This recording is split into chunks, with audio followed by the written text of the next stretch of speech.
gente, aqui é o Everton, está entrando no ar. Dica terapêutica desta quarta-feira toda especial, falando sobre ansiedade. O tema de hoje é ansiedade. Gente, mas antes, para você que não me conhece, eu sou o Everton Cardoso Júnior, sou um psicoterapeuta transdisciplinar, antropólogo de formação com mestrado em saúde coletiva pelo Instituto de Medicina Social da UERJ. Eu tenho um canal aqui no YouTube, o IMC2, o seu canal de terapias transdisciplinares, que são técnicas transpessoais, holísticas e esotéricas. Canalzinho esse, minha gente. Se você não conhece, está chegando aqui agora, caiu de paraquedas, dá uma investigada aí nas playlists. Se você curte esse tema esotérico, terapêutico, transdisciplinar, aqui é a sua casa, tá? Tem uma formação holística, uma formação terapêutica gratuita aí para você, tá? Por enquanto, hein? Bora, gente, bora para o nosso tema. Eu vou falar de ansiedade. Eu cheguei a pensar em colocar o título de Ansiedade, TDAH e estruturas clínicas. Mas vamos falar, deixar só ansiedade mesmo. Vou falar sobre essa dinâmica toda aí, relação da ansiedade com TDAH e com as estruturas clínicas. Gente, em primeiro lugar, o meu mestrado, como eu falo sempre, é no Instituto de Medicina Social da UERJ. E lá a gente entende, a gente compreende que as doenças têm também uma relação com o seu tempo histórico, com o seu contexto sociocultural. As sociedades, as coletividades, elas produzem doenças. E a ansiedade a gente pode entender facilmente como um mal-estar do capitalismo, que é o nosso contexto socioeconômico, né? Faz todo sentido, porque a sociedade capitalista é uma sociedade de consumo, né? Então, uma sociedade de consumo, ela está fomentando o quê? Consumo. Fomentar consumo significa o quê? Fomentar desejo. O capitalismo é a sociedade do desejo, é a sociedade da pulsão, é a sociedade da doença, do desequilíbrio mental. É óbvio. Desde lá de trás, um texto clássico das ciências sociais, que é A Metrópolis e a Vida Mental, de Georg Simmel, ele está falando, né, que nas metrópoles existem tantos estímulos, que as pessoas adotam uma espécie de atitude blasé, uma atitude de indiferença em relação a esses estímulos para poder lidar com essa carga toda de estímulos. Quando você vai para o campo, você está passando por uma pessoa que você nunca viu na vida, né, cheio de natureza em torno de você, aquela estradinha ali, o que a pessoa faz quando passa por você? Boa tarde, nem te conhece nem nada, te cumprimenta. Porque é o avesso da vida metropolitana. A vida rural, você não tem essas estimulações artificiais todas, então você está ali na natureza, então as pessoas se reconhecem. As pessoas não precisam adotar essa capa de indiferença, né, como uma espécie de proteção para lidar com tantos estímulos, tantas pessoas, tantas luzes, tantas coisas, né? Então, só por conta dessa dinâmica de Simmel, aí a gente já vê que a sociedade industrial, capitalista, metropolitana, ela fomenta uma série de questões da ordem de saúde mental.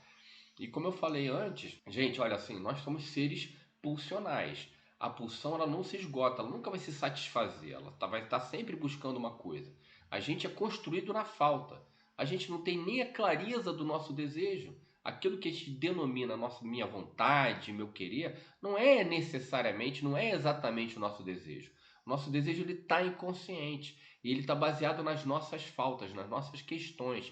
Então a gente está tempo inteiro atrás dessa falta. Imagina uma sociedade que estimule esse tipo de coisa. Ah, você comprou sua geladeira tem 5 anos atrás, né? Já está na hora de trocar outra. Toda hora substituição, a liquidez que o Bauman fala, né? É a sociedade líquida. Toda hora, o tempo inteiro, a gente tem que estar buscando coisa nova, buscando novidade, buscando afirmação profissional, buscando sucesso, buscando dinheiro. Agora as pessoas estão querendo ser bilionárias.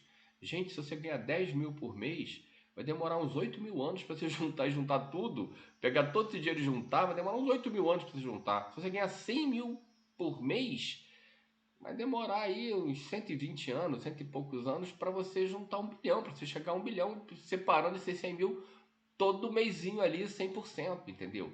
Então as pessoas, por conta de nós vivermos, os indivíduos, né, nós que estamos vivendo numa sociedade que fomenta esse tipo de ilusão, né, na verdade está fomentando uma série de questões de saúde mental que são as questões que a gente está lidando hoje. Depressões, as pessoas estão muito deprimidas, ansiedade, as pessoas estão super ansiosas, isso tudo levando a coisas piores. Por exemplo, a pandemia de suicídio que a gente tem nos tempos modernos. A sociedade capitalista, essa civilização capitalista está perdendo sentido. E essa explosão de questões de saúde mental, de depressão, de ansiedade, é um reflexo disso, de como essa sociedade está perdendo seu sentido, seu propósito. A gente não pode ter uma sociedade fundamentada, né, em estimular uma pulsão que não tem satisfação nunca. Nunca vai estar satisfeito. Hoje eu preciso de um pente, amanhã eu vou precisar de uma peruca, e depois eu vou precisar de não sei o quê. O tempo inteiro a gente está nessa. E você para, a gente consegue parar para analisar, para perceber ali a corrida de ratos que a gente está envolvido. A ansiedade é um reflexo disso. Aí hoje você tem ali, né, o TDAH. Gente, isso tem os transtornos, né, eles têm a ver com uma certa interpretação, né, das estruturas psicológicas, uma interpretação psiquiátrica, que alguns diriam até uma interpretação liberal, porque ela individualiza tanto, tanto, tanto, que hoje a gente tem todo tipo de transtorno disso, transtorno daquilo, transtorno, né? E tem o TDAH, transtorno do déficit de atenção e hiperatividade. Gente, muitas vezes o desenvolvimento aí de medicamentos em cima desses conceitos podem ser úteis, sim. Mas o que a gente vê na clínica aí? Criança, criança tomando Ritalina pra caramba, isso tem sido tão criticado, tão criticado, tão criticado, que já está até tendo uma rotina clínica diferente, essa aplicação da Ritalina aí para as crianças, com esse diagnóstico de TDAH, que estaria mais linkado a esse tema da ansiedade, né? Eu vou questionar isso aqui, tá? E a gente vê também, na verdade, essa medicação de TDAH, essas medicações sendo utilizadas para as pessoas que precisam estudar muito, fazer um concurso, né? Porque aí dá o hiperfoco, ajuda na concentração. Não tem nada a ver uma coisa com a outra, não tem nada a ver com ansiedade, com essa ansiedade que tem uma causa social, que tem um desenvolvimento em função da nossa sociedade, mas que está conectada às nossas estruturas clínicas. Quando eu estudei Freud, que eu aprendi as estruturas clínicas, a gente ainda tinha um jeitinho diferente de estar interpretando essas estruturas. Estruturas clínicas são a neurose e as estruturas da neurose, as perversões e suas estruturas, e as psicoses e suas estruturas. A gente tinha um entendimento ali superficial de que o neurótico é o normal, é aquele que entuba a regra. Essas estruturas estariam relacionadas à forma como a gente lida com as regras sociais. Lembrando que os pais, aquelas primeiras pessoas que estão na nossa infância, são representações de autoridades, né? Então, desde cedinho ali na nossa relação com a nossa família, com o nosso papai, com a nossa mamãe, a gente já está lidando com as regras que são regras da sociedade. E na medida que o indivíduo responde a essas regras, aí é que se configuraria a sua estruturação clínica. Então, os neuróticos seriam aqueles que entubam as regras, os perversos, aqueles que negam as regras, e os psicóticos, aqueles que não entendem as regras e criam um mundo novo. O neurótico tem 3 vias de lidar com as regras, com o entubar das regras, né? Teria 3 vias de entubar essas regras sociais. Uma via seria através da obsessão-compulsão, projetei o conflito para o mental. A outra via seria através da histeria, projetei para o corpo. A outra via seria através da fobia, projetei para o externo, né? Fobia e obsessão-compulsão, relações com questões paternas, histeria, relação com questões maternas. Isso tem fundamentos, né? Mas vamos aprofundar um pouquinho mais. Já o perverso, ele entende a regra, mas nega ela, recusa a regra, né? Essa negação vem através da recusa. Ele recusa a regra, e vai fazer a própria regra. Essa estrutura perversa. A gente tem ali os sádicos, os masoquistas, os fetichistas, estruturas clássicas das perversões, e a gente tem dentro das psicoses aquele indivíduo que não tem o entendimento da regra, que não entra no contexto das regras. Esse indivíduo ele cria seu próprio mundo, né, através do delírio. Né? A psicose tem o delírio como uma manifestação de tentar se reorganizar, por assim dizer. Né? Temos as esquizofrenias, a melancolia, paranoia, algumas estruturas aí das psicoses.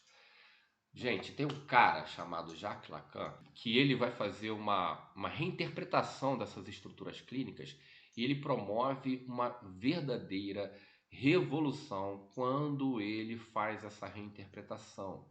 Lacan ele vai dizer que isso não está referido necessariamente à forma de lidar com as regras sociais. Na realidade, essas estruturas clínicas elas têm a ver com a questão da castração. Ele vai voltar a Freud, vai trabalhar em cima do complexo de Édipo, do mito freudiano, ele cria seu próprio mito em relação a isso, e ele vai dizer que a gente temos, na verdade, duas grandes estruturas, aquelas que obedecem, que tem a castração inclusa, e aquela que não há castração. As psicoses seriam aquelas estruturas que não se dá castração. A neurose e a perversão, existe a castração em ambas e elas são negadas em ambas. No neurótico, através do recalque, e no perverso, através do, ele chama de desmentido.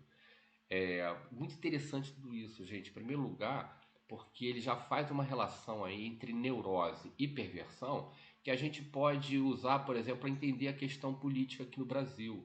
Aquele bolsonarismo, aí a gente vê se é extrema-direita, é fascismo, mas um monte de gente votou no Bolsonaro. É todo mundo fascista?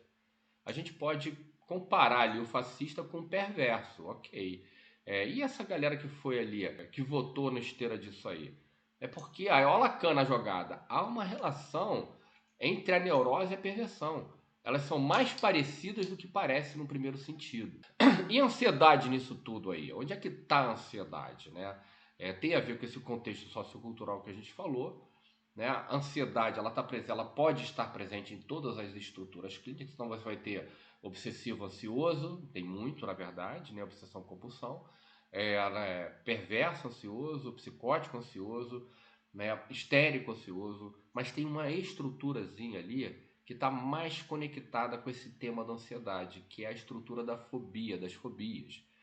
Por quê? Fobia tem a ver com a questão paterna. Aí no sentido clínico, tem uma relação com as questões paternas. Não está referido apenas a isso, mas tem uma relação. O pai tem uma representação aí também do ir para o mundo, né? É o portal para o mundo. E o indivíduo fóbico, que é um indivíduo temerário, que tem medo, né? Ele necessita de um controle das coisas. Ele busca estar controlando tudo, porque o mundo dele, o mundo foge do controle, ele não pode fugir ao controle.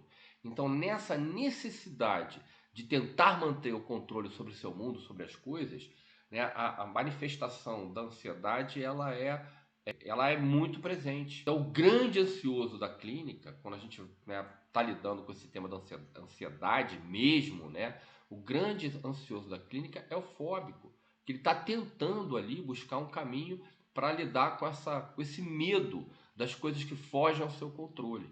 Então, essa é a estrutura que tem mais relação com a ansiedade, que apresenta mais esse sintoma da ansiedade.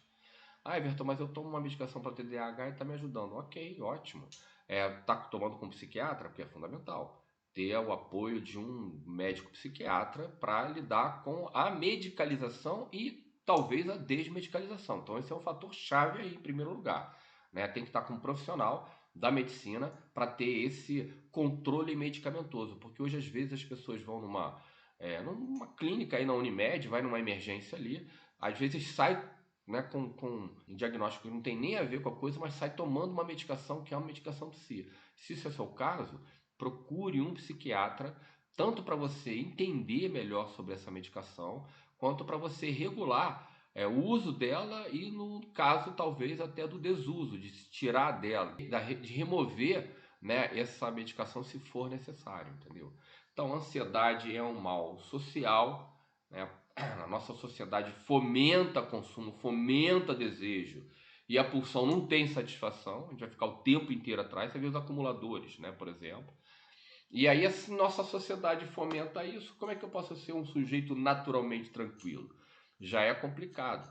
E nas nossas estruturas clínicas, a gente tem ali ansiedade para tudo que é lado, mas tem um perfil de pessoas que procuram a clínica que tem mais relação com esse sintoma, né, com a ansiedade, que é justamente a fobia. Todo mundo que trabalha com psicoterapia, né, com psicoterapias de modo geral, incluindo a psicanálise, pode atestar isso que eu estou falando aqui para você. Minha gente, esse é o papo de hoje, falando sobre ansiedade. Semana que vem tem mais dica. É isso aí, minha gente. Um beijo, obrigado.